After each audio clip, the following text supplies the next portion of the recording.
মোহতারাম সভাপতি সাহেব, সমবেত এই গ্রামের বিভিন্ন প্রান্ত থেকে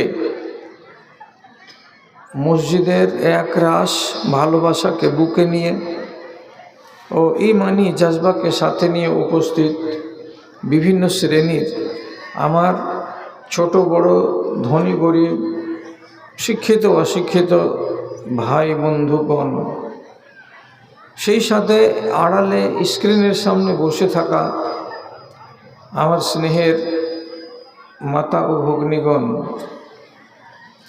আল্লাহর শুকরিয়া আদায় করছি যে আপনাদের মুখোমুখি হয়ে দু চারটি কথা বলার জন্য রব্বে করিম আমাকে এই মূল্যবান সুযোগটা দিয়েছেন।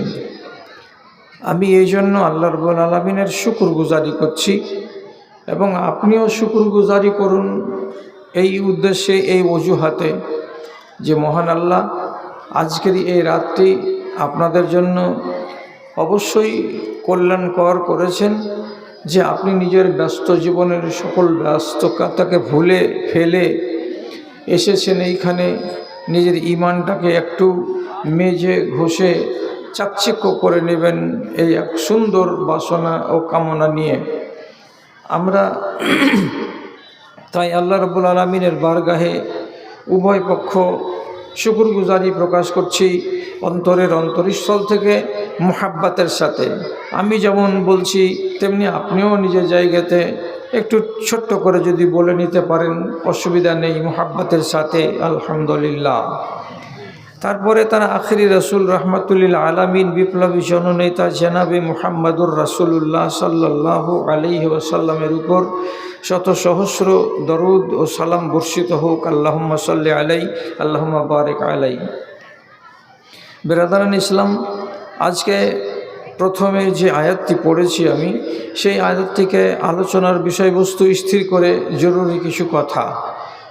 তো সেই কথা প্রসঙ্গটা পাড়তে গিয়ে আমি গোড়াতেই বলি,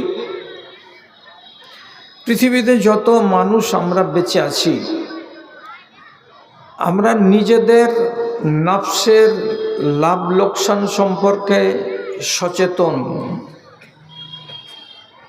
কোনখানে গেলে লাভবান হব সেখানে যাব, কোনখানে গেলে আমার উন্নতি সাধিত হবে সেদিকে পা বাড়াবো। নিজের স্বার্থকে রক্ষা করার পর অন্যের যদি স্বার্থ দেখতে যাই, তাহলে প্রথমেই আমাদের নজর যায় নিজ পরিবারের দিকে।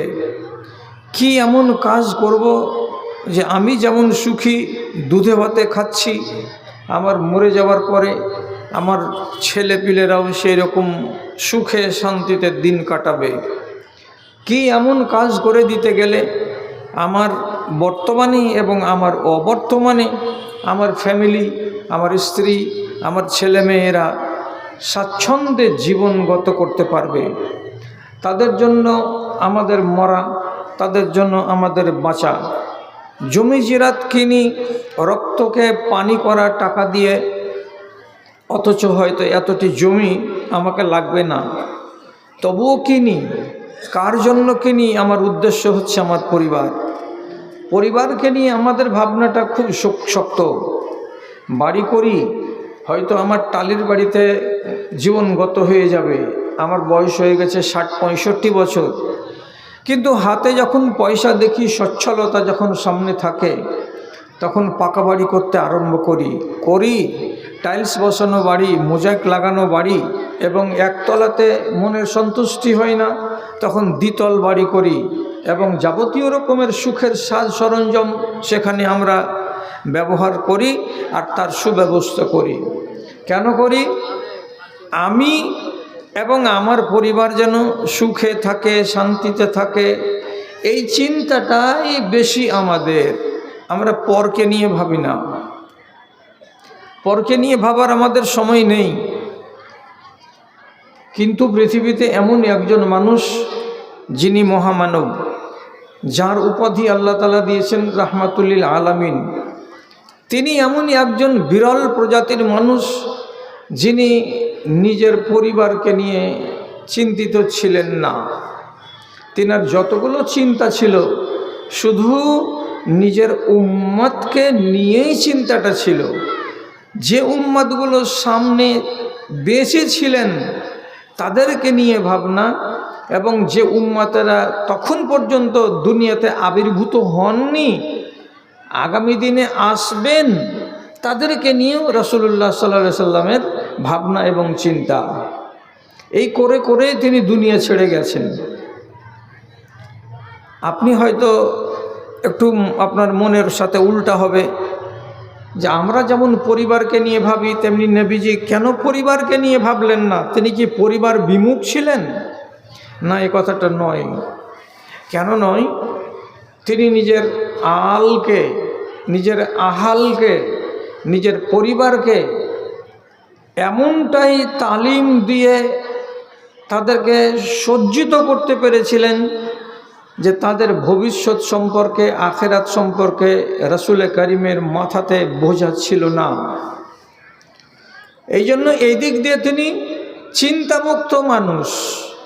দ্বিতীয় কথা, আল্লাহ পাকের রাসূল তিনি বলছেন, বারবার করে দোয়া করছেন যে হে আল্লাহ, তুমি এই মুহাম্মদ সাল্লাল্লাহু আলাইহি ওয়াসাল্লামকে এতটুকুই দিও যতটুকুকে বলা হয় আরবিতে কুত। কুতের মানে যেটি পেলে বেঁচে থাকা যাবে, এতটুকুই আমাকে দিও, এর বেশি আমি তোমার কাছে চাই না। তাহলে রাসূলুল্লাহর যদি এমন বাসনা না থাকে যে আমার পাকা বাড়ি হোক, রাসূলুল্লাহর যদি এমন বাসনা না থাকে যে 10টা খেজুরের বাগান হোক, তাহলে উনি কিসের জন্য ভাববেন? ওনার ভাবার দরকারটা কি আছে? কোনো তো দরকার নাই। তো দুই দিক দিয়ে আমরা দেখতে পেলাম যে আল্লাহ পাকের নবীর ভাবনা এবং আমাদের ভাবনাতে আসমান জমিনের তফাৎ। পরিবারকে উনি সমৃদ্ধ করেছিলেন দিন দিয়ে, ধর্ম দিয়ে। আমরা পরিবারকে দিন দিয়ে, ধর্ম দিয়ে সমৃদ্ধ করতে পারিনি। বিশ্বাস করুন, হযরতে খাদিজা রাদিয়াল্লাহু তাআলা আনহা বাড়ির ভিতর দিক থেকে এক পা করে বাইরের দিকে আসছেন, আর রাসূলুল্লাহ জিবরিল আলাইহিস সালাতু ওয়াস সালামকে পাশে নিয়ে বসে কথা বলছেন। মানুষের রূপে আছেন জিবরিল। তো হযরতে জিবরিল স্বয়ং নবী মুহাম্মদ সাল্লাল্লাহু আলাইহি সাল্লামকে বলছেন, হাযিহি যাওজাতুকা আতাতকা ফাকরা আলাইহা সালাম মিনাল্লাহি ওয়া মিন্নি। এই দেখেন, আপনার স্ত্রী খাদিজা চলে আসছে, পায়ে পায়ে আপনার দিকে আসছে। আপনার নিকটে যখন আসবে তখন আপনার স্ত্রী খাদিজাকে আল্লাহর সালাম বলে দেন। আল্লাহ রাব্বুল আলামিন আসমান থেকে তার নামে সালাম পাঠিয়েছেন, আমি সেটাকে বহন করে নিয়ে এসেছি। আর তারপরে আমার সালামটাও তাকে বলে দেন, আমি জিবরিল আপনার স্ত্রী খাদিজাকে সালাম জানাচ্ছি। আপনি 1 মিনিটে ভেবে শেষ করুন, যেই মানুষটাকে আরশের মালিক আসমান থেকে সালাম দিয়ে পাঠাবেন, সেই মানুষটা কি যেন তেন? সেই মানুষটার আগামী জীবনটা কি কোনো রকমের সংশয়ের মধ্যে আছে, সন্দেহের মধ্যে আছে যে আল্লাহ মরার পরে আম্মা খাদিজার কি হবে আর কি না হবে, এইরকম ভাবনা কি ভাবার অবকাশ আছে? অবকাশ নাই। যাকে রব্বুল আলামিন সালাম দিয়ে পাঠাচ্ছেন সে তো একটা জান্নাতি মহিলা, তাহলে একে নিয়ে ভাববেন কেন রাসূলুল্লাহ? হযরতে আয়েশা রাদিয়াল্লাহু তাআলা আনহা তিনি নিজে বলছেন যে আমার সাথে যখন রাসূলুল্লাহর সুহাগ রাতে প্রথম মুলাকাত হলো, তো রাসূলুল্লাহ বলছেন এই চেহারা আমি আগে দেখেছি। তো হযরত আয়েশা বললেন, না, আমি কখনো আপনার সামনে আসিনি, আপনি দেখলেন কি করে? তবে আমি আপনাকে দেখেছি আড়াল থেকে, এটা নিশ্চিত। তো রাসূলুল্লাহ বলছেন আমি দেখেছি, আর মা আয়েশা বলছেন কি করে দেখলেন আপনি? তো একদম সহিহ রিওয়ায়েত যে আল্লাহ পাকের নবী বলছেন, আমি কাবার পার্শ্বে একদিন বসে আছি, আমার কাছে জিবরিল এলেন। তো তার হাতে একটা রেশমের কাপড়, রেশমের কাপড়ের ভেতরে পেঁচানো কোনো একটা জিনিস উনি আমার সামনে বের করলেন। আমি যখন রেশমের কাপড়টা খুললেন জিবরিল, তো দেখতে পেলাম তার ভেতরে একটা পোস্ট কার্ড সাইজের একটা কাগজ বা কার্ড। সেই কার্ডে এক মহিলার ছবি, দেখতেই চেনা যাচ্ছে যে এ একটা মহিলা, একটা মেয়ে ছেলে। তো আল্লাহ পাকের নবী সেই ছবির দিকে দেখলেন, আর দেখার পরে জিবরিলের দিকে ইশারা করছেন, এটা কি? তো হযরতে জিবরিল উত্তর দিয়ে বলছেন, হাযিহি যাওজাতুকা ফিদ দুনিয়া ওয়াল আখিরা। এই যে ছবিটা দেখতে পাচ্ছেন কাগজের উপরে, এই যে মহিলা, এটাকে আল্লাহ রাব্বুল আলামিন আপনার বিবি হিসাবে নির্বাচিত করেছেন। বিবি শুধু এক দুনিয়ার নয়, এ দুনিয়াতেও বিবি থাকবেন এবং ওই দুনিয়াতেও বিবি থাকবেন। পরবর্তীকালে যখন আয়েশার সাথে ঘরে দেখা হলো, নবীজি প্রমাণ করে দিয়ে বলছেন, আয়েশা, তোমার ছবি আমাকে অনেক আগে দেখানো হয়েছে এবং জিবরিল আমিন নিয়ে এসেছিলেন রেশমের কাপড়ে লেপটিয়ে, আমি তোমাকে দেখেছি, এটা হলো বরহক কথা। তার সম্বন্ধে খবর হলো কি, এটা স্ত্রী দুনিয়ার এবং এটা স্ত্রী আখেরাতের। তাহলে রাসূলুল্লাহ যে একজন শ্রেষ্ঠ মানব এবং জান্নাতি মানব, তিনি তার নিজের আরেক স্ত্রী সম্পর্কে আল্লাহ তাআলার পক্ষ থেকে খবর পাচ্ছেন যে এটাও মহিলা জান্নাতি। তাহলে আর কাকে নিয়ে ভাববেন? আমি ভাবি যে আমার ছেলে নামাজি নয়, কি হবে এর পরিণাম? আপনি ভাববেন আপনার স্ত্রীকে নিয়ে যে আমি নামাজি মানুষ কিন্তু আমার স্ত্রী নামাজি নয়। এই মহিলা মরার পরে সে কি আমার সঙ্গে আবার পুনর্বার জীবন কায়েম করতে পারবে আখেরাতে গিয়ে? অথচ হাদিস দ্বারা প্রমাণিত, একটা নয়, দুইটা নয়, কয়েকটা হাদিস আছে, আপনার এই দুনিয়ার স্ত্রী কিয়ামতের দিন আপনার স্ত্রী হিসাবে, আপনার জীবন সঙ্গিনী হিসাবে একই জান্নাতে থাকতে পারে, থাকার অধিকার আছে। তা আপনি তো ভাববেন যে আমার স্ত্রী নামাজি নয়, তাহলে পরে সে কি করে আমার সাথী হতে পারে কিয়ামতের দিন? তাহলে ভাবনাটা আমাদের আছে, কিন্তু রাসূলুল্লাহকে এই ব্যাপারে ভাবতে হতো না। আল মানে কি? আল বলতেন নবীজি যেদিকে বুঝিয়েছিলেন তার নিজের ভাষাতে, আজওয়াজে মুতাহারাত, যতটি স্ত্রী ছিলেন সব পাক দামান, সেই মহিলাগুলো আল্লাহ পাকের রাসূলের আল। এবং তিনি হযরতে আলীকেও নিজের আল হিসাবে, মানে পরিবার হিসাবে গণ্য করেছেন। ফাতেমা রাদিয়াল্লাহু তাআলা আনহাকে এবং হাসান আর হুসাইন রাদিয়াল্লাহু তাআলা আনহুমাকে তিনি বলেছেন এগুলো আমার পরিবার। তো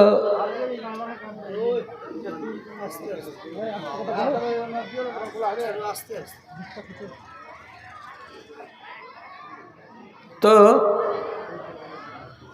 এইটা একটা সহিহ হাদিস থেকে প্রমাণিত।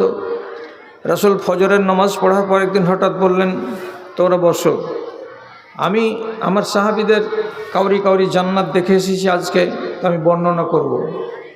রাসূলুল্লাহ প্রথমে আবু বকর সিদ্দিকের, তারপরে হযরত উমর ফারুকের, তারপরে হযরত উসমান গনির জান্নাতের বর্ণনা দিলেন যে আমি এরকম জান্নাত দেখে এসেছি। চতুর্থ নম্বরে রাসূলুল্লাহ জিজ্ঞেস করে বলছেন, আইনা আলী ইবনে আবি তালেব, আবু তালেবের বেটা কোথায়?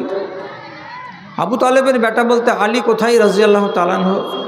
তিনি বললেন, জি আমি হাজির আছি। রাসূলুল্লাহ বললেন, তোমার জান্নাত দেখেছি। হযরত আলী আনন্দ চিত্তে চেহারাটাকে অল্প একটু উপর দিকে উঠিয়ে রাসূলের দিকে তাকালেন, তাকার পরে জানতে চাইলেন আমার জান্নাতটা কেমন। তো নবী করিম সাল্লাল্লাহু আলাইহি সাল্লাম বললেন, মানজিলুকা ফিল জান্নাতে মুকাবিলা মানজিলি, তোমার জান্নাতটা আমার জান্নাতের ঠিক সোজা সামনে থাকবে। আমি যদি জানালা খুলি বাইরের দিকে দেখব বলে, তো তোমার জান্নাতকে আমি দেখতে পাবো। তুমি যদি তোমার জান্নাতের দরজা জানালা খুলে এদিকে তাকাও, তো সরাসরি আমার জান্নাতকে দেখতে পাবে। তাহলে তোমার আর আমার জান্নাত হচ্ছে মুখামুখি। এই জামাইটাকে যদি পরিবারের সদস্য অন্তর্ভুক্ত করা হয়, তাহলে তাকে নিয়ে আর ভাবনা আছে? নেই। রাসূলুল্লাহ ফাতেমা সম্পর্কে বলেছেন, আমার বেটি সৈয়দাতুন নিসায়ে আহলিল জান্নাতে, জান্নাতি মহিলা যত দুনিয়া থেকে বিদায় হয়ে গিয়ে জান্নাতে প্রবেশ করবে, সমস্ত মহিলাদের আমার বেটি ফাতেমা হবে নেত্রী। তাহলে বেটি নিয়ে ভাবনা আছে। হাসান এবং হুসাইন রাদিয়াল্লাহু তাআলা আনহুমা সম্পর্কে বলেছেন, সৈয়দা নিসা শাবাবে আহলিল জান্নাতে, জান্নাতে যত যুবক ছেলেপিলেরা যাবে আল্লাহর জান্নাতে, সমস্ত যুবকদের নেতা হবেন কে? তো হাসান আর হুসাইন। তাহলে এদেরকে নিয়ে ভাবনা ছিল না। ভাবনা কাদের নিয়েছিল?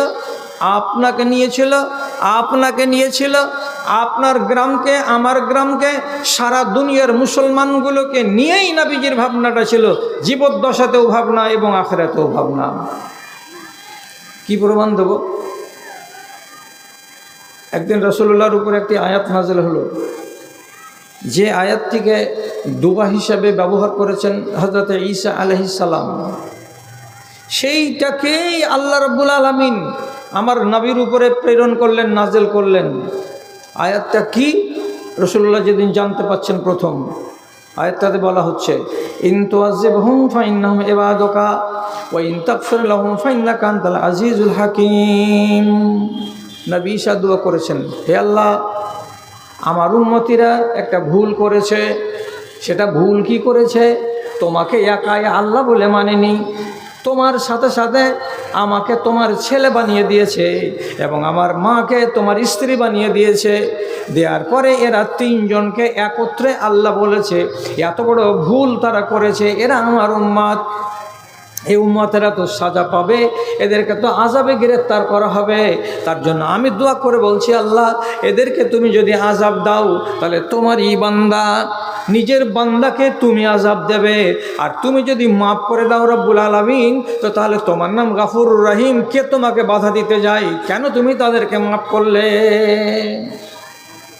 তো তুমি যদি মাফ করে দাও, তো আযাব দাও, তো তোমারই বান্দা, তোমার নিজের বান্দাকে তুমি যদি আযাব দিবে তো দাও। আর যদি তুমি ক্ষমা করে দাও তো ক্ষমা করে দাও, তো তোমার নাম গাফুরুর রহিম। দুয়াটা কত মিষ্টি। এই কথা যখন রাসূলুল্লাহ জানতে পারলেন, তখন তিনি মনে মনে বললেন, এ ভালো কথাটা কি আমি বলতে পারবো না? আমার উপরে যখন এই আয়াতটা এসেছে, তখন আমি কেন আমার উম্মতীদের জন্য বলবো না এই দোয়াটা? তখন ঈশার নামাজ শেষ করার পর আল্লাহ পাকের নবী এই আয়াত থেকে পড়তে শুরু করলেন। একদিকে কোরআনের আয়াত আর আরেকদিকে এটা হলো দোয়া। রাসূলুল্লাহ বলতে লাগলেন। তিন রকমের রিওয়ায়েত আছে। এক রিওয়ায়েতে এক্সেস পাওয়া যাচ্ছে কি, ওয়াকানা ইউরাদ্দিদু হাযিহি ইলা তুলাল লাইলে। আল্লাহ পাকের নবী এই আয়াতটাকে সারা রাত মসজিদে বলতে থাকলেন, পায়চারি করতে থাকলেন। একবার এদিকে যান, একবার এইদিকে যান, একবার ভেতর ঘরে যান, একবার বাইরের দিকে আসেন, আর সারা রাত একই কথা বলেন, ইন তুআযিবহুম ফাইন্নাহুম ইবাদুকা ওয়া ইন তাগফির লাহুম ফাইন্নাকা আনতাল আজিজুল হাকীম। এত যখন রাসূলুল্লাহ বেচैन হয়ে গেলেন, যখন অধৈর্য হয়ে গেলেন, তখন আল্লাহ রাব্বুল আলামিন আসমান থেকে জিবরিলকে পাঠালেন। পাঠিয়ে বললেন, জিবরিল, তুমি আমার হাবিবের কাছে যাও, আর যাওয়ার পরে তার মনের গতিটা কি, কেন এত বিচলিত এবং কেন তিনি এত হয়রান পেরেশান আছেন, কারণটা আমাকে জেনে দাও। ওয়া হুয়া ইয়ালামু, হাদিসের শব্দ কি, ওয়া ইন্নাহু ইয়ালামু। আল্লাহ তাআলা সবই জানেন যে আমার নবী পেরেশান কেন। তারপরেও জিবরিলকে বলছেন, যাও জেনে এসো যে আমার নবী এত পেরেশান, বিচলিত কেন। হযরতে জিবরিল এলেন, কথাবার্তা হলো। কথাবার্তাতে কি উঠে এলো? তো শুধু এই কথাই উঠে এলো। কার কথা? উম্মতের কথা। কেমন কথা? আমি যেদিন থাকবো না, সেদিন আমার উম্মতীদের কি দশা হবে। আমি যেদিন থাকবো না, সেদিন আমার উম্মতীদের মাথার উপর থেকে ছাতাটা হারিয়ে যাবে। আমি যেদিন তাদের সামনে থাকবো না, তখন হয়তো এরা লাওয়ারেস হয়ে যাবে। আল্লাহ রাব্বুল আলামিন আমার উম্মতীদের কি হবে, আমার উম্মতীদের কি হবে, কি হবে ভাবনা ভাবছিলেন, আর সারা রাত ধরে দোয়া করছিলেন। জিবরিলে আমিন যখন জানতে পারলেন যে আমার নবীর একমাত্র পেরেশানি এই কারণে যে আমার উম্মতের কি হবে বলে জেনে নিলেন। নেওয়ার পরে সাথে আল্লাহ রাব্বুল আলামিনের কাছে গেলেন। রব্বে কারীম শুনলেন, জানলেন। জানার পরে তারপরে আবার জিবরিলকে ডেকে বলছেন, জিবরিল আমি তোমাকে যেটা মেসেজ দিচ্ছি এটা নিয়ে যাও আর গিয়ে আমার নবীকে জানিয়ে দাও, যাতে আমার নবীর দুশ্চিন্তাটা দূর হয়ে যায়। আবার জিবরিল এলেন এখান থেকে ফিরে যাওয়ার পর, কি খবর দিচ্ছেন নবীজিকে এসে? আল্লাহ তাআলা বললে পাঠালেন, ইন্না সানুরজিকা ফি উম্মাতিকা ওয়ালা নাসুকা। হে আমার নবী, এত বিচলিত হবেন না উম্মতকে নিয়ে, এত পেরেশান হয়রান হবেন না নিজের উম্মতিদেরকে নিয়ে। আমি কথা দিচ্ছি আপনার রব, আপনার মালিক, আপনার আল্লাহ, আমি আপনার উম্মতিদের সম্পর্কে আপনাকে খুশি করে দেব, আপনাকে নারাজ করে রাখবো না। এমন কোনো সিদ্ধান্ত নেব না যে সিদ্ধান্ত নিতে গেলে আপনার মনে কষ্ট হবে, এমন কাজ আমি করব না। এবং আপনার মনে ব্যথা পাবে, দুঃখ পাবে, এরকম কাজ আমি করব না। আপনি আনন্দ বোধ করুন, আপনি শান্ত হন, আপনি নিশ্চিন্ত মনে থাকুন, আপনার উম্মতিদের কোনো ক্ষতি আমি করব না। রাসূলুল্লাহকে শান্তি এলো, মনের ভেতরে একটা প্রশান্তি মিলল। কি বলে? আল্লাহর পক্ষ থেকে যখন তিনি কথা পেলেন যে আমার উম্মতিদের অসুবিধা হবে না কিয়ামতের দিন, তারপরে নিশ্চিত হতে পারলেন। এবার আপনি বলুন, এই নবীজি নিজের উম্মতিদের জন্য কতটা ভাবনা ভাবলেন? আপনি কত রাত পর্যন্ত ইবাদত করতে পারবেন? খুব বেশি তো রমজান মাসে বিজোড়ের রাতগুলোতে, রমজানের 20 থেকে নিয়ে 21 থেকে নিয়ে 30 পর্যন্ত, এর ভিতরে যে বিজোড়া রাতগুলো আছে, কদরের রাত জাগতে পারবেন। কতক্ষণ জাগেন? এশা পর থেকে নিয়ে শেষ রাত পর্যন্ত বা শুবে সাদেক পর্যন্ত কটা লোক জাগে? আর জাগি তো আমি আমার নিজের মতলবের জন্য জাগি, যে আল্লাহর কাছে জাগলাম তো সওয়াব পাবো। আর রাসূলুল্লাহ জাগছেন সারা রাত একটাই দোয়া নিয়ে, অন্য কোনো দোয়া করছেন না। আমার উম্মতের কি হবে, আমার উম্মতের কি হবে? তাহলে রাসূল কারীমের উম্মত নিয়ে কত চিন্তা ছিল, আপনি আইডিয়া করুন। আবার বলছি যে রাসূলুল্লাহ এত ভালোবাসতে পারেন আর ভালোবাসার কথা বলেছেন, সেই রাসূলুল্লাহর কথা আবার আরেকটা বলছি, এটা শুনে আপনি অবাক হবেন না। আল্লাহ তাআলা স্পষ্ট করে কোরআন মাজিদে বলে দিয়েছেন, রাসূলুল্লাহ কিয়ামতের দিন এক ঝাঁক মানুষকে ডেকে বলবেন, এক ঝাঁক মানুষকে কি বলবেন? ইয়া রাব্বে ইন্না কওমি ইত্তাখাযু হাযাল কুরআনা মাহজুরা। হে আমার রব, হে আমার আল্লাহ, এগুলো হলো আমার জাতি, এগুলো হলো আমার সম্প্রদায়, এগুলো হলো আমার উম্মত। এই লোকগুলো আমাকে আমার চলে যাওয়ার পর তোমার কোরআন মাজিদকে ছেড়ে বসেছিল, তোমার কোরআনের সাথে এদের সম্পর্ক ছিল না, তোমার কোরআনকে এরা মানত না, তোমার কোরআনের প্রতি তাদের ভালোবাসা ছিল না। কোরআনকে ছেড়ে দিয়ে জীবনগত করে আজ এখানে এসেছে। যখন কোরআনকে ছেড়ে দিয়ে জীবনগত করে এই হাসরের ময়দানে জমায়েত হয়েছে, আর আমি নবী অভিযোগ করে বলছি এরা কোরআনের সঙ্গে সম্পর্কিত ছিল না। এখন তোমার বিচার যা হয় তুমি তাই করো, আমার এতে কোনো লেনা দেনা নাই। কি হলো? অভিযোগ হলো না? যিনি রাত জাগলেন আপনার জন্য, আবার তিনি আপনার বিরুদ্ধে আল্লাহ রাব্বুল আলামিনের কাছে অভিযোগ করলেন কোরআনের সাথে এদের সম্পর্ক ছিল না, অতএব যেটা করার আপনি তাই করুন। তাহলে আপনি বলবেন কেন তাহলে আমাদের জন্য এত কাঁদলেন? তো কেন কাঁদলেন এটা প্রশ্ন করবেন আপনি। তো এই প্রশ্নটা কেন করবেন না যে রাসূলুল্লাহর আপনাকে উম্মত হতে বলা হলো, তা আপনি উম্মত কেন হলেন না? আপনি উম্মত হলে তো এই প্রশ্নটা আসতো না। তা আপনি কিসের উম্মত হলেন? শুধু নাম রাখলাম ইসলামী নাম, আর চেহারাতে অল্প করে দাড়ি রেখে দিলাম, আর প্রত্যেক রমজান মাসের শেষে 30 তারিখের দিন, 1 তারিখের দিন, 1 তারিখের দিন 2.5 কেজি খেজুর দিয়ে চলে আসলাম, 2.5 কেজি দানা দিয়ে চলে আসলাম, ফিতরা আদায় হয়ে গেল, আর আমি রাসূলুল্লাহর উম্মত হয়ে গেলাম। যদি আমার আখলাক, যদি আমার ব্যবহার, আমার সারাটা জীবনের চলা আর ফিরা রাসূলুল্লাহর বলে দেওয়া নিয়ম অনুযায়ী হতো, তাহলে কি রসুল আমার আর আপনার বিরুদ্ধে এই কথাটা কিয়ামতের দিন আল্লাহকে বলতে যাবেন যে এরা আমার পরে তোমার কোরআনকে ছেড়ে বসেছিল? এটা হরগিজ বলতেন না। আপনি নিজের দিকে তাকান তো এবার। রসুল করিম সাল্লাল্লাহু আলাইহি সাল্লাম একদিন বসে আছেন, তো তার উপরে আয়াত নাযিল হলো। কি আয়াত নাযিল হলো? আরবের লোকেরা, তোমরা সবাই জাহান্নামের কিনারাতে খাড়ো ছিলে। কুনতুম আলা শাফা হুফরাতিন মিনান নার, আগুনের কিনারায় খাড়ো ছিলে। ফাআনকাযাকুম মিনহা, আল্লাহ তাআলা তোমাদেরকে বাঁচিয়ে নিলেন। কি করে বাঁচালেন? ওলামায়ে দ্বীন তাফসীরে লিখছেন, নবীর দ্বারাই বাঁচালেন, কোরআনের দ্বারাই বাঁচালেন। তাহলে ওরা জাহান্নামের কিনারায় কেন খাড়ো ছিল? আপনি জিজ্ঞেস করুন, কোনো আলেমে দ্বীনকে জিজ্ঞেস করুন, সমগ্র আরবের লোক জাহান্নামের কিনারায় কেন খাড়ো ছিল বলছেন আল্লাহ তাআলা।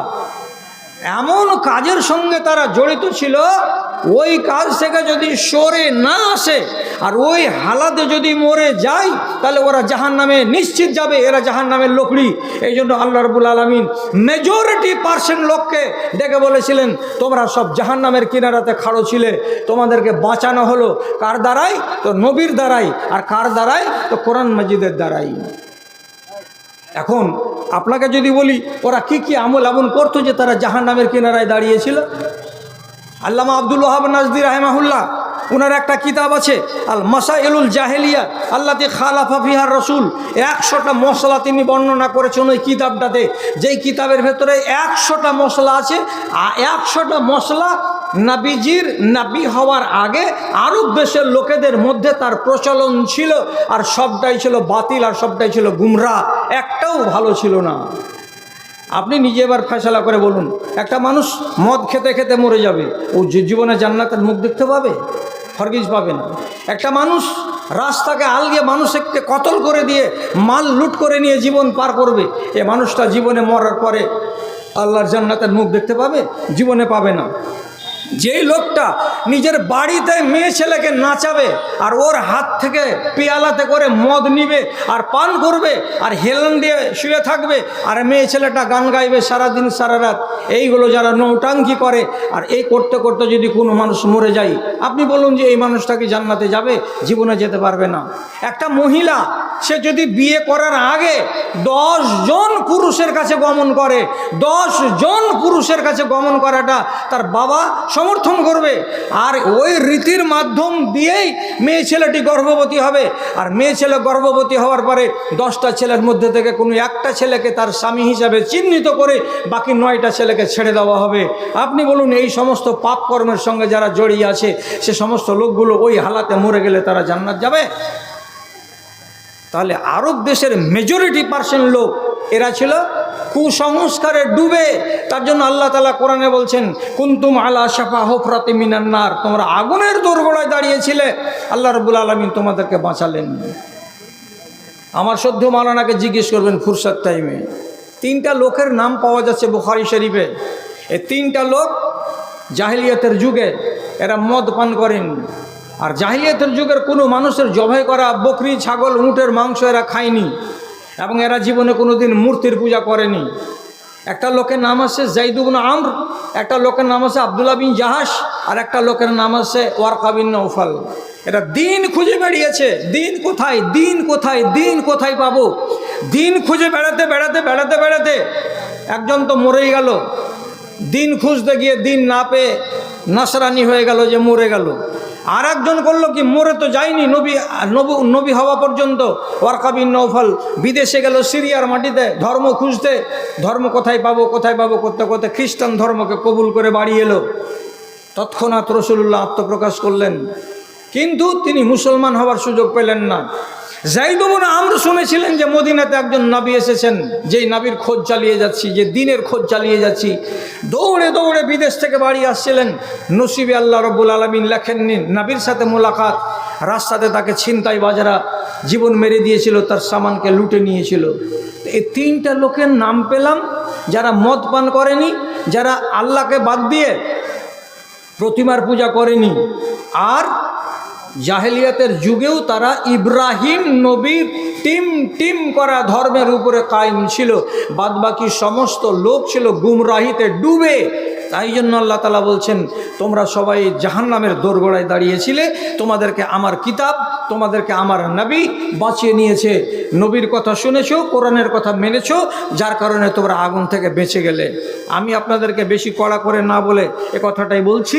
আল্লাহ রাব্বুল আলামিনের নবী কিয়ামতের দিন বলছে, ইয়া রাব্বি ইন্না কওমি ইত্তাখাযু হাযাল কুরআন মাহজুরা।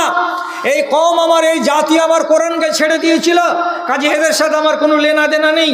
এর ভেতরে আল্লাহ না করে আমি যদি পড়ে যাই, আল্লাহ না করে গগন পাহাড় অসম্ভব, গগন পাহাড়ির লোক এই আওতায় পড়বে না। কেন পড়বে না? কেন পড়বে না? আপনি যদি বেটিকে মিরাস না দিয়ে থাকেন, ওরা বেটিকে কতল করে দিয়েছিল, দিয়ে অপরাধ করেছিল, আর আপনি বেটিকে মিরাস থেকে বঞ্চিত করে দিয়ে বেটাকে জমি লিখে দিয়ে কবরে চলে যাচ্ছেন। আপনি আল্লাহর কোরআনকে ছাড়েননি তো কে ছেড়েছে? আজ পর্যন্ত রাসূল করিম সাল্লাল্লাহু আলাইহি সাল্লামের নীতি আর আদর্শের উপরে অবিচল আমরা নেই। পরিষ্কার ভাষাতে বলছি, আমার জাত এখন পর্যন্ত নেশা ছাড়তে পেরেছে? পারেনি। নেশাখোর সমাজ আজ, এখানে ছোটরাও নেশা করে, বড়রাও নেশা করে, এক একজন এক এক রকমের নেশা করে। নেশা বর্গে হারাম। আর আপনি যদি আলেম ওলামাদের মুখ থেকে শোনার পরেও যে কোনো কোয়ালিটির নেশার সঙ্গে জড়িয়ে থাকেন, তাহলে আল্লাহ রাব্বুল আলামিন তার নবীকে দিয়ে কেন বলাবেন না এরা কোরআনকে ছেড়ে বসেছিল? মৌলানাকে জিজ্ঞেস করুন, আবু তালহার বাড়িতে হচ্ছে মদের দোকান, আর আবু তালহা মদ বিক্রি করেন, আর হযরত আনাস রাদিয়াল্লাহু তাআলা আনহু একটা তরুণ নওজোয়ান সাহাবী, উনি গ্লাসে করে ধরে ধরে লোকের টেবিলে টেবিলে টেবিলে টেবিলে পৌঁছে দেন। রাসূলুল্লাহর উপরে আয়াত নাযিল হলো সূরা মাইদার। তখনই রসুল করিম টোলায় টোলায় পাড়ায় পাড়ায় খবর করিয়ে দিলেন, বলে দাও, লোককে জানিয়ে দাও, লোককে জানিয়ে দাও, এখানে এখানে এখানে এখানে। যখন আল্লাহ রাব্বুল আলামিনের নবীর মুনাদি এলান করতে লাগলো, তো যেই সামনে আবু তালহার বাড়ি, সেই সামনে তীরমোহনীতে দাঁড়িয়ে আওয়াজ দিল, মুনাদি দিল, কি বলে? কাদ হুররিমাতিল খামর, শরাবকে হারাম করে দেওয়া হয়েছে আজকে চিরদিনের মতো, চিরদিনের মতো। আমি রসুলুল্লাহর মুনাদি করা লোক, আমি এলান করে গেলাম, আল্লাহ পাকের নবী আমাকে বলে গেছেন। এই ছোট্ট কচি বয়সের সাহাবী আনাস রাদিয়াল্লাহু তাআলা আনহু শুনতে পেলেন যে মদকে হারাম করা হয়েছে। আংনাতে গেলেন, যাওয়ার পরে মালিককে ডেকে বলছেন, মালিক, ব্যাপার খুব খারাপ। এক্ষুনি শুনলাম রসুলুল্লাহর তরফ থেকে মুনাদি করা লোক আওয়াজ দিয়ে গেল মদ নাকি হারাম। কি করবেন? এখনও তো দোকানে 9 কলসি মদ আছে। কোনোটা হলো খেজুরের মদ, কোনোটা হলো জবের মদ, কোনোটা হলো কিশমিশের মদ, কোনোটা হলো চাউলের মদ, কোনোটা আর কোনো ফলের মদ। এতগুলো মদকে যদি বিক্রি করা যায় তা 1200 দিরহাম টাকা হবে। আর কি করা যাবে? এখন হারামের আয়াত নাজিল হয়ে গেছে। হযরত আবু তালহার মতো লোক নিজের চাকরকে বলছে, গলির দিক থেকে একটা পাথর নিয়ে আয়। এত বড় পাথরগুলো কুড়িয়ে নিয়ে আয়। এত বড় পাথরটাকে নিয়ে আসা হলো, এবং পাথরের আঘাত দিয়ে প্রত্যেকটা কলসির তলাকে ফাটিয়ে দিয়ে চৌচির করে সমস্ত মদকে বাড়িতে বহিয়ে দেওয়া হলো।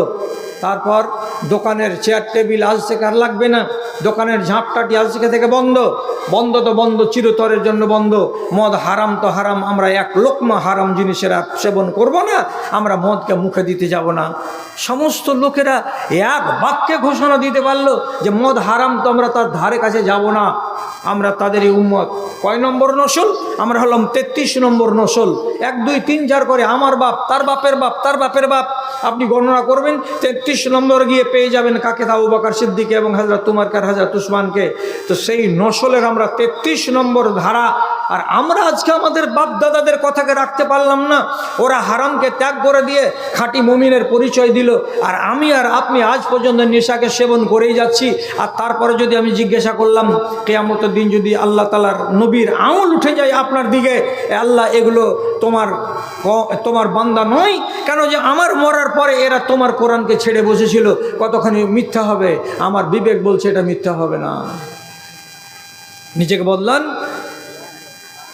কোরআনকে ছেড়ে বসা এটা চারটিখানি কথা হলো। এই জন্য আমি আয়াতটা গোড়াতে পড়েছিলাম, কি রাসূলুল্লাহ নিজে অভিযোগ দায়ের করবেন। এটা কোন নবী? যেই নবী আপনার জন্য সারা রাত কেঁদেছেন। তাহলে আপনি তো নবীর কথা শুনেন আগে। একদিক থেকে কি ভালোবাসা হয়? একদিক থেকে কি প্রেম হয়? আমার শেখ সাহেবকে আমি সাক্ষী করে বলছি, সভাপতি আলেমে দিন থাকতে গেলে কথা বলার একটা স্বাদ আলাদা। কি বলছি? যে আপনি প্রথমে এই কথাটাকে প্রমাণ করুন যে হ্যাঁ আমি একজন খাঁটি ইমানদার। কি দিয়ে প্রমাণ করব? একটা আয়াত পড়লাম, পরে আবার বলছি, রাসূলুল্লাহ বলছেন নিজে কিয়ামতের দিন হাজার হাজার মানুষ পুলসিরাত পার হবে। পার সবাইকে হতে হবে, আমাকে, আপনাকে, বুজরুগকে, নেককারকে, দিনদারকে, ফাসেককে, চামারকে, মুচিকে, ধুবিকে, সবাইকে জাহান্নামের উপর দিয়ে, পুলসিরাতের উপর দিয়ে হাঁটতে হবে। কেউ রেহাই পাবে না। আরে আমি রেহাই পাবো না, আমাকে হাঁটতে হবে, আমার শেখ সাহেবকে হাঁটতে হবে জাহান্নামের উপর দিয়ে। কোরআনে রব্বুল আলামিন পরিষ্কার বলে দিয়েছেন। তাহলে যাওয়ার কালে অবস্থাটা কি দাঁড়াবে? রাসূলুল্লাহ বলছেন মিনহুম মান ইয়ামুরু কাসাওয়াইকে, বিজলি যেমন চমকাই আকাশে ঠিক সেই রকম গতিতে এদিক থেকে ওদিক পার হয়ে যাবে। আবার কিছু লোক ইয়ামুরু কার রিয়াহে, হাওয়া যেমন করে চলে হাওয়ার বেগে তারা উড়ে যাবে। আবার কিছু লোক হেঁটে হেঁটে পার হবে, পার হয়েই যাবে, পার হয়েই যাবে। শেষের বেলায় কিছু লোক বেঁচে যাবে যাদের আমল অত্যন্ত কম আমল নিয়ে পুলসিরাত পার হতে যাবে। তখন তারা চলতে পারবে না, গতি থাকবে না তাদের। আর ওই রকম আস্তে আস্তে করে ধীর পায়ে কচ্ছপের মতো করে হেঁটে হেঁটে হেঁটে হেঁটে যাবে। কিন্তু দেখা যাবে সই হাদিসে প্রমাণ পাওয়া যাচ্ছে আল্লাহ পাকের নবী পুলসিরাতের এক কিনারায় দাঁড়িয়ে আছেন, আর দাঁড়িয়ে থেকে থেকে শুধু আল্লাহ রাব্বুল আলামিনকে বলছেন আল্লাহুম্মা সাল্লিম, আল্লাহুম্মা সাল্লিম। হে আল্লাহ আমার উম্মতিদেরকে সহি সালামতে পার করে দাও, হে আল্লাহ তুমি আমার উম্মতিদেরকে সহি সালামতে পার করে দাও। শুধু এই কথাটা বলছেন, আর হাজার হাজার মানুষ পার হয়েই যাচ্ছে, পার হয়েই যাচ্ছে, পার হয়েই যাচ্ছে। কিসের চিন্তা? নিজের উম্মতিকে বলে চিন্তা, আমার উম্মতি কেটে জাহান্নামে যেন পড়ে না যায়। তাহলে দরদটা কত আছে? এবার এই দরদটার আপনি কি রেখেছেন? কি রেখেছেন যদি বলি, তাহলে আবার হাদিস বলছি আপনাকে। রাসূলুল্লাহ একদিন বলছেন সাহাবীদের সামনে, ওদের তো আনআরা আসদিকাই, আমার মন বলছে, আমার ইচ্ছা করছে আমি আমার দোস্তগুলোকে, আমি আমার বন্ধুগুলোর সাথে মোলাকাত করি। কবে দেখা পাবো? আমার বন্ধুদের সাথে। কবে মোলাকাত হবে? আমার দোস্ত আহবাবগুলোর সঙ্গে। সাহাবায়ে কেরাম সাথে সাথে বললেন আওয়ালাসনা আসদিকাওকা ইয়া রাসূলুল্লাহ, হে আল্লাহ পাকের রাসূল, আমরা কি আপনার বন্ধু নই? আমরা আপনার বন্ধু নই? আমরা যে আপনার সামনে এত লোক বেঁচে আছি, তা আপনি আমাদেরকে কি বন্ধু মনে করেন না? রাসূলুল্লাহ বলছেন বাল আনতুম আসহাবি, তোমরাকে আমি বন্ধু বলছি না, তোমরাকে আমি সাথী বলছি। তোমরা আমার সাহাবী, সাহাবী মানে তোমরা আমার সাথী। রাসূলুল্লাহ বলছেন তোমরা আমার সাথী। তাহলে আপনার বন্ধু কারা? রাসূলুল্লাহ বলছেন হুমুল্লাযিনা আমানু বি ওয়া লাম ইয়ারাউনি, বন্ধু হলো ওরা যারা আমাকে দুই চোখে দেখেনি আর আমি যাদেরকে দুই চোখে দেখিনি, যারা এখনো আমার জমানায় জন্মগ্রহণ করেনি, আবার মরে যাওয়ার পরে যারা জন্মগ্রহণ করবে এবং আমাকে না দেখে আমার আদর্শকে, আমার সুন্নাতকে ভালোবেসে নেবে, ওই লোকগুলো হলো আমার বন্ধু, ওই লোকগুলো হলো আমার দোস্ত। আমি ওদেরকে দেখার জন্য আগ্রহ প্রকাশ করছি। কবে যে দেখা হবে? তো নিশ্চয়ই দেখা হবে। কবে? তো হাসরের ময়দানে, হাউজে কাউসারে। রাসূলুল্লাহ বন্ধুকে দেখার জন্য আকাঙ্ক্ষা প্রকাশ করেছেন। এবার আমি যদি কল্পনা করে একটা কথা বলি, কি কল্পনা? এটা বাস্তব ভাববে না কোনো সময়। আমি কি বলছি? কল্পনা। ধরে নেন গগন পাহাড়ি গ্রামে কোনো এক জামে মসজিদে আল্লাহ পাকের নবী এলেন, গোটা গ্রামে খবর হয়ে গেল রাসূলুল্লাহ এসেছেন, রাসূলুল্লাহ এসেছেন। তাহলে আপনি তো হাদিস জানেন যে রাসূলুল্লাহর বন্ধুদেরকে দেখার জন্য রসুলের আগ্রহ খুব ছিল। তা আপনার মনের ভেতরে কি এরকম একটা উৎসুক ভাব দেখা যায় না যে একটু দেখা করে আসি, রাসূলুল্লাহর হাতে হাত দিয়ে মুসাফা করে আসি এবং রাসূলের সামনে খাড়া হব, তো রাসূলুল্লাহ আমাকে দেখে খুশি হবেন, মারহাবা আমার বন্ধু, মারহাবা। বলে আমাকে তো আহলান সাহলান বলবেন, মারহাবা বলবেন যে এইটা আমার একটা বন্ধু, এইটা আমার একটা বন্ধু আমার সাথে দেখা করতে এসেছে। আপনি যদি এই রকমের আগ্রহ নিয়ে রসুলুল্লাহর সামনে খাড়ো হন তো বেয়াদবি মাপ। সবটি লোককে বলছি না, এই গ্রামে 40টা লোককে এমন পাওয়া যাবে যে 40টা লোক রসুলুল্লাহর সামনে যখন খাড়ো হবে তখন আল্লাহ পাকের নবী ওর চেহারার দিকে তাকার পরেই মুখটাকে ফিরিয়ে নিয়ে বলবেন, তুমি আমার বন্ধু, তুমি আমার বন্ধু। কে বলল তোমাকে যে তুমি আমার বন্ধু? বলছে কেন, আমি কেন বন্ধু হতে পারলাম না? কেন বন্ধু হতে পারলাম না? এ নার যদি আপনি প্রশ্ন তুলেন তো প্রথমেই বলি রাসূলুল্লাহ বলেছেন আশরুম মিনাস সুন্নাতে, 10টা হলো আমার সুন্নাত। আমাকে যারা ভালোবাসে তাদের ভেতরে সুন্নাতগুলো কিন্তু দেখা যাবে, তাহলে আমি জানবো এই লোকগুলো আমার সুন্নাতকে ভালোবাসে, মানে আমাকে ভালোবাসে। কি কি দেখা যাবে? রাসূল ওখানে বলেছেন আলমাজমাজাত ওয়াল ইস্তিনসাক, গলায় পানি দিয়ে গার্গিল করা। কখন গার্গিল করে? ফজরের টাইমে উজু করার কালে গার্গিল করতে হয়। নাকে পানি দিয়ে নাক ঝাড়া দিতে হয়। কখন করতে হয়? উজু করার কালে করতে হয়। রাসূলুল্লাহ বলছেন কাশু সারেবে, মোজগুলোকে কেটে ছোট করে দাও। ইফা উল্লাহিয়াতে, দাড়িগুলোকে বড় বড় করে রেখে দাও। নাতফুল এবেতে, বগলের চুলগুলোকে নুচে নুচে সাফ করে দাও। হালাকুল আনাতে, যৌনাঙ্গের চুলগুলোকে তুমি পরিষ্কার করে দাও। তারপরে যেগুলো যেগুলো নখ বড় বড় হয়ে যাবে তাকলিমুল আজফারে, নখগুলোকে কেটে ছোট করে দাও।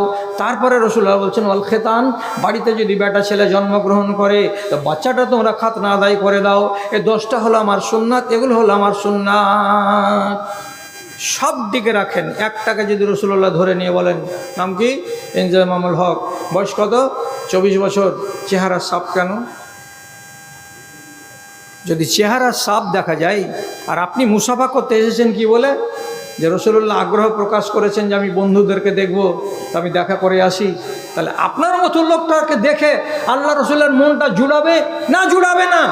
আপনি নিজে এটাকে ইখতিয়ার করুন আর নিজে এটাকে ফয়সালা করুন যে না, আমার মতো মানুষকে দেখে আল্লাহ পাকের নবী খুশি হতে পারবেন না। তাহলে কেমন উম্মতি আমি? আগে উম্মতি নিজেকে বানান, তারপরে তখন বলবেন আল্লাহ রসুল আমাদের বিরুদ্ধে আপনি অভিযোগ খাড়ো করছেন কেন? জি, নবীজি নিজে বলছেন একটা সহি হাদিসের ভেতরে, কি আমি কেমন আর লোকগুলো কেমন। মশালো আনা আনা মশালি আনা ওয়ান্নাস কারাজুলিন ইস্তাওকাদা নারান। আমি কেমন এবং লোকেরা কেমন, উদাহরণ দিতে গিয়ে নবীজি বলছেন যেমন একটা লোক কি করেছে, একটা আগুন জ্বালিয়েছে এক জায়গায়, পুরাতন পুরাতন খেজুরের শুকনো শুকনো ডালগুলোকে ফেলে দিয়েছে, গাছগুলোকে ফেলে দিয়েছে, লতা পাতাকে ফেলে দিয়েছে, দেওয়ার পরে কাঠি মেরে দিয়ে দাউ দাউ করে আগুন জ্বালিয়ে দিয়েছে।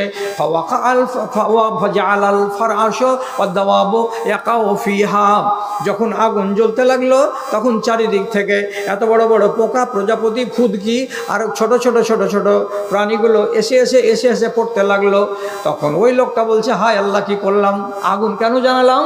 আগুন জ্বালানোর পরে এখানে কত কত পোকামাকড় আর কত কত প্রজাপতি আর কত পঙ্গপাল আর কত রকমের কীড়ামাকড়া এসে আগুনে পুড়ে যেতে লাগলো। আহারে কি হলো কি হলো কি হলো করে একবার আগুনকে নিভাতে যাচ্ছে আর একবার এদেরকে এমনি করে করে কাপড় দিয়ে দিয়ে সরিয়ে দিয়ে দিয়ে বলছে আসিস না রে, এদিকে আসিস না, পুড়ে যাবি পুড়ে যাবি, এদিকে আসিস না আসিস না বলে ধাক্কা দিচ্ছে। কয় দিকে এসে লোকটা ধাক্কা দিবে আর কয় দিকে ওই জানোয়ারগুলোকে হাঁকাবে। একদিকে যদি হাঁকাচ্ছে তো আরেক দিক থেকে সে আগুনে পড়ে যাচ্ছে, এদিকে গিয়ে যদি হাঁকাচ্ছে তো এদিক থেকে সে জাহান্নামে পড়ে যাচ্ছে।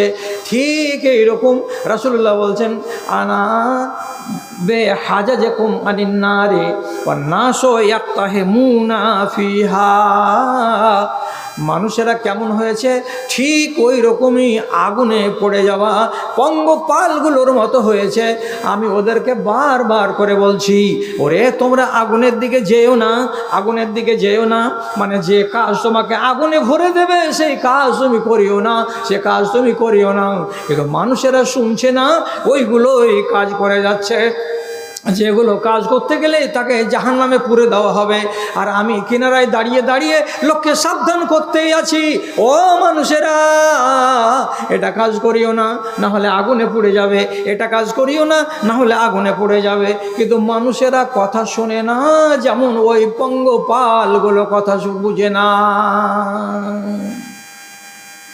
ঠিকই তো। ওয়াজ কতটি হয়? 52টি জুমার খুতবা হয়। কি হয়েছে আপনার? চুল সোজা করতে পারা গেছে? যায়নি। ওয়াজ কতটি হয়? এরকম জালসাগুলো বছরে আপনি 4-5টা শুনেন, আপনার দ্বারা কি সংশোধনের দন্তস্বটা হয়েছে? হয়নি। তাহলে আমি কোন কোয়ালিটির মুসলমান?